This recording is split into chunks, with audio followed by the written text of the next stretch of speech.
book, but I'm up to something new.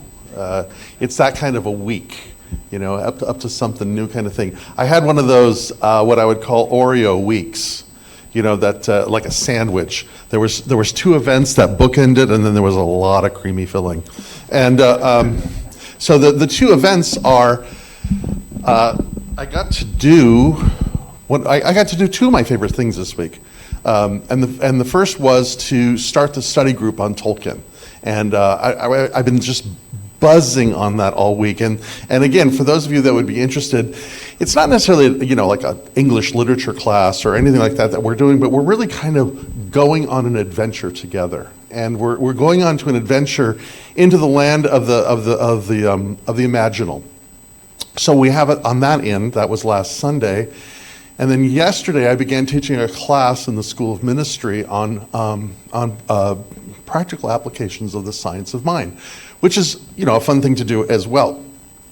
But the thing about the Tolkien, if I can start with that, is I was telling Paul earlier today, and I guess that's part of the joy of it, is I've had 3 conversations this morning so far of people coming up and saying, hey, this is what I read, this is what I experienced, this is what was kind of going on, what'd you think about this, that kind of thing. And Jeff and I were talking about that, about where he is in the book and where things are going, and Paul and I were talking too, and part of it is, for me, is it's not so much the book itself.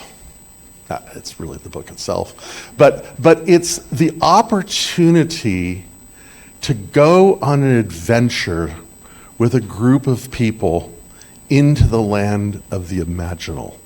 The imaginal is a place. We talked about that last week. It's a very real place. We go into it. And the way that we access the imaginal, or what Tolkien would call the land of fairy, or that creative place, and in New Thought, it's where we create what Troward would call spiritual prototypes, or Dr. Holmes would later call them mental equivalents. But it's where we begin to work in this creative, imaginal realm that then begins to express itself in the life in the world that we are today. So when someone like Jesus says, "Let it be done on earth as it is in heaven," or the Hermetic tradition, "as above, so below," what we're talking about is this opportunity to go into this very creative place, access the unseen as well as the seen, and to do it with other people, I think is just, even though I'm an introvert, to do things with other people is just more fun. So that part is kind of going on. And the other part of why I think it's so exciting, and for myself personally, is because it reminds me of what it means to live a mythic life. And what I mean by living a mythic life is a life that is in rhythm. A life that is not just symbolic, because, that's the thing that separates us from, like, say, baboons or other what are we? Not mammals, we're primates. Thank you very much. That's, it's, and I don't know how symbolically, I assume that all other creatures think symbolically. We have a language that allows us, Matt's nodding his head no. So, humor me. But I do know that as human beings, we speak it, and therefore we can kind of create symbolically. But I think the other part of it is this idea of what it means to live rhythmically. Because when we live rhythmically, we really begin to live in harmony with the earth itself and not separate from it, and how important that is, and our ancestors and even ourselves, we create festivals because we understand that it is important for us to recognize or to see again with fresh eyes per se, or to become familiar. In a real way, what it is the festivals, the celebrations, the rhythm is a way of being home in the world. And we just passed a festival known as Lammas, and Lammas is this midpoint between the summer solstice and the autumnal equinox, and it's that midpoint.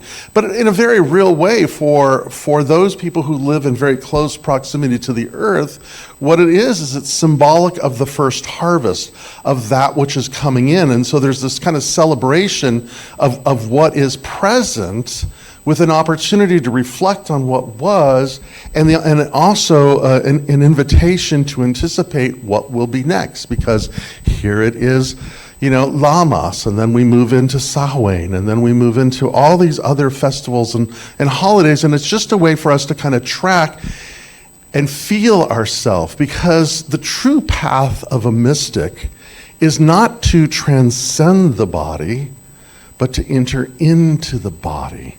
This is a very cool planet that we live on, and what a privilege it is for each and every one of us to be aware and awake and present in this living experience on this incredible place called Earth. So, the thing of it is when we fall in love with the earth, when we fall in love with our body, when we fall in love with life itself, it engenders us to act and behave and choose in a different way. We choose love. We choose respect. We choose honor. We create from that kind of place, and that's a much more interesting and enjoyable place to create than out of fear or out of need or whatever the case may be. So I think that's kind of an important part. And the other interesting thing about this time of year is we are also entering into the third decan of the sign of Leo, and that's kind of a symbolic mumbo jumbo, but symbolically one would say that if one thinks about the warmth, the fire, and the strength of the lion itself. But here in the third decan, when one looks at the tarot and the card strength, it is about strength, but it's an interesting strength. And so let me just invite you to consider an imagination of what strength is. It's a woman subduing a lion. And she's not doing it by beating it or, shooting it or using anything other than the art, the craft, the ability, because when you look at the card, the lion is like wagging his tail like a puppy. He's kind of engaged in it. So strength is that quality that sustains. What we would say it's something of value or a virtue known as fortitude. And something that Thomas Trower talks about when we're working in the creative process is that we don't create from the power of the will, but we create by creating the imagination and the strength to hold and sustain that imagination no matter what. Because how easy it is, to kind of create something, and then if you're ADD like me, to get distracted, or if you get fear or concern or whatever the case may be. Tolkien belonged to a group of people called the Inklings. Owen Barfield was part of it, C.S. Lewis was part of it, and the other ones. They would get together and they'd have a pint and they'd talk and they'd smoke their pipes and discuss things that they're writing about. But one of Tolkien's close friends was a man by the name of C.S. Lewis, a la the Chronicles of Narnia or Out of the Silent Planet, which is an amazing series of books, by the way. But Lewis wrote this. So I want to give a caveat here too. I used to try really hard to sort of edit and make gender relevant to 2025, how these people wrote in like the 40s and the 30s and the 20s. And I don't know if I'm just confused or lazy, but I'm not going to do that again. So if you get offended by his use of pronouns, there are practitioners available after service to support you in prayer. So anyway, this is what Lewis writes. He says, "No man knows how bad he is until he has tried very hard to be good. A silly idea is current that good people do not know what temptation means. This is an obvious lie. Only those who try to resist temptation know how strong it is. After all, you find out that the strength of the German army by fighting against it, not by giving in. You find out the strength of the wind by trying to walk against it, not by lying down. A man who gives in to temptation after 5 minutes simply does not know what it would have been like an hour later. This is why bad people, in one sense, know very little about badness. They have lived a sheltered life by always giving in. They have lived a sheltered life by always giving in. Because, the true test of our mettle is when we're kind of engaged in it. It's really easy to affirm and to think positively and create lovely images when things are going your way. How easy and simple that is. But that's something that Dr. Tones talks about is, we practice this, we engage in this, we feed ourselves, we nurture ourselves for those times when we are invited to experience this idea of fortitude, to sustain ourselves, to move in with it no matter where we are and what's going on. There's in the prayer that Jesus gives his disciples, there's a line in there, give us this day our daily bread. But what that means, really what that was inferred to that wasn't so much, give me a loaf of bread, let's make sandwiches kind of thing, but really referring all the way back to Hebrew mythology about this idea of manna. Give us this spiritual food that nourishes us and provides for us the sustenance that builds the fortitude. In Tolkien, of course, because this is the Gospel of Tolkien, there's nourishment that is given by the elves that stimulates and lifts up and creates the sense of courage and optimism. And so my first question, I guess, of the day in this conversation is, first of all, what spiritually nurtures you? And do you create space to allow yourself to be spiritually nurtured daily? Dr. Holmes says that we should affirm our good on a daily level. And what does that look like to you? I can almost guess that for Chris, it's holding her grandson daily. Or for someone else that may be, walking their dogs or playing in their garden or sitting in contemplation. There's not a, you've got to do this kind of thing, at least not within our particular teaching. But what is it that nurtures you, feeds you spiritually? And do you create the space for this daily? St. Francis Xavier, who was a Jesuit, because of course I'm going to talk about the Jesuits as well, because I always do, but St. Francis Xavier says that we should meditate every day for a half hour unless we're really, really busy.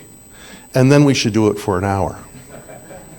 Because it's that sense of, the strength for the journey. How do we carry ourselves on this incredible adventure of this thing called life and where we go? And I thought about that as I was working and preparing this thing for this class that I was in, and what I was realizing is this class is really for me like ministry itself. My mentor, when I became a minister, said, ministry is living your spiritual life publicly. Yeah, there's an adventure, and what that looks like when you're driving in traffic or doing whatever the things that you're doing, and when you remember and when I forget and all that other kind of stuff. But for me, it's the opportunity to see or recognize or engage in our teaching again for the first time all over. And how is it relevant to me? And how are the principles of of the science of mind and spirit, how do we practically apply that into the world that we're living in? And one of the things that came to me or has been happening with me is, those of you who kind of know me personally or have been talking to me personally know that for the last couple of weeks I've had this incredible challenge going on. Incredible challenge. And it's brought me literally to my knees. And what I'm doing now is I am just flooding myself with affirmations. I am practicing them when I walk, when I go to the gym, when I walk the dog, when I'm alone, when I'm going to sleep, whatever the case may be. Because, one of the first things that we know, one of the first things that we teach in our process known as the science of mind and spirit is to pay attention to our self-talk. To pay attention to our self-talk. First of all, just because we're saying it to ourselves doesn't necessarily mean it's the truth. Oftentimes it's not. It's based on something else. But the thing of it is how we are speaking to ourselves and what we are saying to ourselves symbolically is how we are creating the imagination that allows us then to access the imaginal, which is where the creative process begins. And from that point of self-talk, self-reference, we can enter into the imaginal that becomes a place that is haunted by the ghosts of the past, or filled with fear and apprehension of the goblins of the future. Or, we can enter into this incredibly creative and beautiful place. And the thing of it is what we understand about this idea of the science. So one of the things that I said to the students is, I think in the science of mind and spirit, we're kind of better at the science part than the spirit part at this point. But because we understand that there is a technology and we understand so much about consciousness, that we know that we can consciously choose where our thoughts are going and what we are saying to ourselves. But just like C.S. Lewis said, sometimes it's hard because sometimes we catch ourselves, running into the wilderness, or gosh knows where we're going, because something startled us, and all of a sudden we're telling ourselves something going on and on. So, but we can consciously sort of leash ourselves back in gently, lovingly, and nurture ourselves, wash ourselves, cleanse ourselves with different kinds of affirmations. And then when that begins to settle, we can start then moving into more creative and more powerful things to do. So we kind of want to do that. And again, this is Science of Mind and Spirit 101. But it's more than just ours. It's ancient. It goes back to the temple mysteries of Egypt. It goes back to the practices of Hermeticism. It goes back to ceremonial magic. It goes back all the way to the yoga of the West and the yoga of the East, which is this: we become what we are paying attention to. What we attend to is what we become. And we have the choice of what we're attending to and what we're paying attention to. And when we catch ourselves looking out, then we simply return ourselves back into it. When I teach this idea, or when I think about this idea, I often think about my GPS. Because, in Apple Maps or GPS My Car, or whatever way you use, if you're driving along and you miss a turnoff, it doesn't say, "You are such a loser. I can't believe you did that again. You're never going to learn." All it says, without any judgment, is take the next left turn, or right turn, or legal U-turn, or whatever it is. The self-correcting does not have to be self-criticizing. It just simply says, "Oh, there I go again.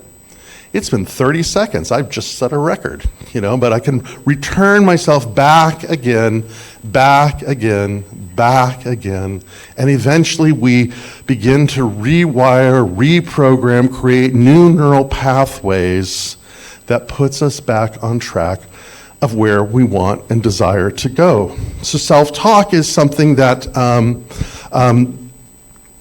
we do it not just collectively, but we also do it we do it individually, but we also do it collectively. So we just kind of want to pay attention always to where that is. Because it's leading, I just said that. I'm learning how to work these new notes again. I already said that too. Oh, yeah, but I didn't say this.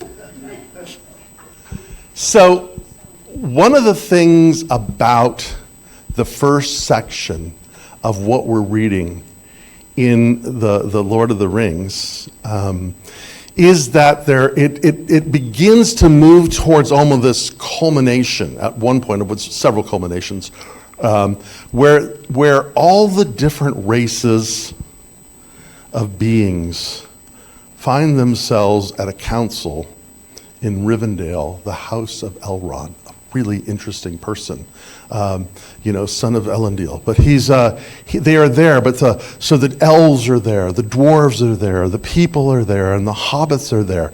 But what's interesting about this is each of them comes there because they're being guided by a vision, a call, if you will, something that's going on in their community. There's an answer that they're seeking. There's something that they're wanting and needing. And so, what's interesting in Lord of the Rings is whenever you are completing a journey or beginning a journey, you find yourself in Rivendell. And there they all are in Rivendell with this question that has brought them there from all points of Middle-earth, not knowing each other, not even anticipating that anybody else would be there, but they're all going there to the house of Elrond for the wisdom of that, and they find themselves in a council, and what they discover is that they are all being lured on the same quest. And I think it's kind of like what we do here. Because each and every one of us has come to this place for our own reason, our own calling, our own experience, our own loss, our own gain, our own joy, our own sorrow, our own grief, our own anticipation. Whatever it is that got you here is unique to you. And yet, together, we are invited to enter into a quest, an adventure, a journey together. It's the idea of what it means to be and experience and live in a community. However, and at whatever level you do, because what we say here, what I believe truly, what I'm committed to is wherever you are honored, seen, and welcomed here, with always an invitation and an opportunity to go deeper and to circle in more and more and more, and what that looks like. And so, my vision then is that we are creating a safe place to love each other. A safe place to love each other. And we are doing it using and incorporating the principles of the science of mind and spirit as an entree of just, because it doesn't matter what the story or the legend is. It doesn't matter what the story or the legend that brought you here is. It's cool, it's interesting, it's fascinating. But at the end of the day, this thing that we call the holy does not predetermine our lives, but is always inviting us, luring us into a greater experience of flourishing. And so we may not know where the journey is going, but all we really need to do is take the next indicated step. Neem Karula Baba says, you don't need to know what or how, all you need to do is love, and that's plenty. And so, the invitation is, and Andrea said this at the very beginning, is to practice the principle of love, the joy of love. And let that be the thing that sustains us, how we love one another. And as practitioners of the science of mind and spirit, as I said last week, we learn our teaching by how we pray. So if you were in if this was a Muslim mosque, how we pray is to what? So to Allah, the merciful, the compassionate, the loving one. It is built around that. To the Jews, it's the prayer to that power, that presence of the holy, of what that means, and to the Hindus, whatever and however that is. And for Jesus, it's about this spiritual sustenance, and it's about forgiveness. And for us, we use a principle, we use a practice, we offer a tool known as spiritual mind treatment. And the beauty of spiritual mind treatment is it's really an entree into the imaginal. But how it begins is in a discursive contemplation. We may pithily say there is one mind, but what does that mean?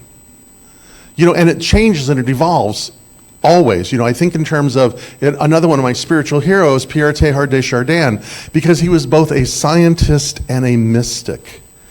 And his ability then to look at the cosmos from first this scientific that can look at the long work of God, to think in terms of epochs and ages and not just immediates or generations, but on and the vastness of space.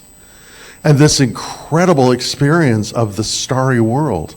Because, living a mythic life, we pay attention, right, to the starry world and to the earth and to the rhythms therein. But so for myself, personally, I think then that my discursive contemplation is just the vastness, the amazement, the wonder. Because what we're trying to do is to create an imagination as a way to step into the imaginal that is filled with amazement and wonder and awe, greater than our own idea, connecting us to something that is bigger than ourselves. And yet the second step is to realize that we're part of it, that I am part of this thing called creation, that my life has dignity and worth by the very sense that I am here and that I am contributing. I am, as Teilhard says, evolution becoming aware of itself. I love that. Or as I've quoted often, Kurt Vonnegut, we are the mud that gets to get up and look around. Lucky us, lucky mud. However you want to say it, it's the same thing. But we are the organs of perception of a universe that is becoming self-aware through us. What an amazing idea. What an amazing concept. What an amazing imagination. And then, if the universe is becoming aware of itself through me, what is it saying to itself through me? Bringing us to the next interesting metaphysical question. What kind of universe do you live in? Is it intelligent? Is it void? Is it moving towards flourishing or the presence of unrelenting love? Or does it sabotage and set up? Is it predetermined or evolving? Because how we answer that question suggests how we perceive things. And metaphysical lesson number 3, how we perceive is how we experience. And so if we want to experience greater good in our life, it's incumbent upon us to consciously support a perception of that. And we begin to do that by simply paying attention to what we're paying attention to, listening to what we're saying, because that is setting the trajectory to where we go. And so my question then, this whole month is, envisioning a world of freedom from any discord. Does your conversation with yourself engender freedom from discord or discord from freedom? Entirely up to you. But I will offer you this. We have tools to help you. And we have a community that will love you during it. All things. Thank you.